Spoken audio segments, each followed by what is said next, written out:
Vous savez bien qu'en étanche pas sa soif en buvant de l'eau de mer. Mais c'est de la merde! Pour cette chronique de la semaine, je vais vous parler d'Automne. Alors, c'est un film qui est réalisé par Julien Renaud et de Vladimir Lifshitz. Là, je me suis pas trompé dans le nom. Très compliqué parfois. Et de quoi ça parle, Automne? Ça ne parle pas de la saison de l'automne, ça parle d'autre chose. Ça raconte l'histoire d'un père qui découvre que sa fille, qui s'appelle Automne, semble développer une pathologie inquiétante. Et cette pathologie, c'est qu'elle croit qu'elle n'existe pas. Donc, je vous le cache pas que quand on lit le synopsis, je me dis que ce sera un film assez chargé émotionnellement.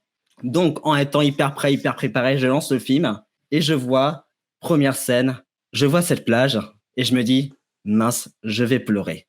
Et ça ne s'arrange pas du tout parce qu'en avançant dans le film, on voit ce père qui semble aimer sa fille, on voit des moments familiaux tout simplement beaux et voilà, je passe par toutes les émotions parce que, étant hyper fragile émotionnellement, je ne peux pas me retenir. Mais pourquoi je parle d'Automne? Parce que ce film réalise un petit tour de force. C'est la manière dont les deux réalisateurs font rentrer la caméra dans l'intimité de ce père qui s'inquiète pour sa fille.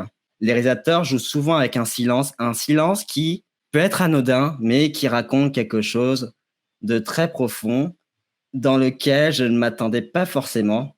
Et c'est toute la beauté d'Automne, parce que quand j'ai lancé Automne, je m'attendais à être touché, mais je ne m'attendais pas forcément à y repenser tous les jours. Je vous raconte une petite anecdote personnelle, c'est que avant de voir Automne, j'avais vu au cinéma Armageddon Time de James Gray.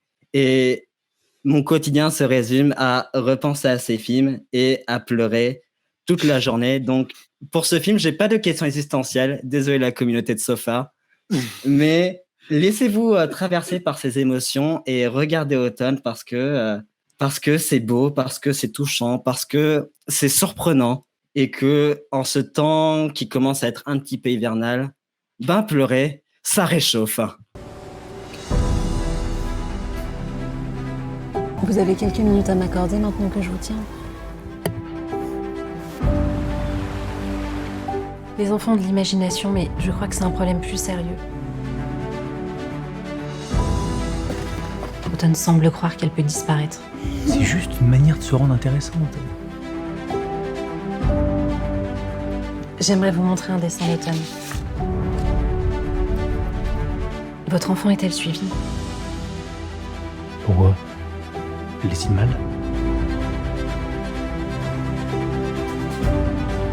Dans certaines pathologies, les enfants perçoivent le monde différemment et n'arrivent pas à l'exprimer.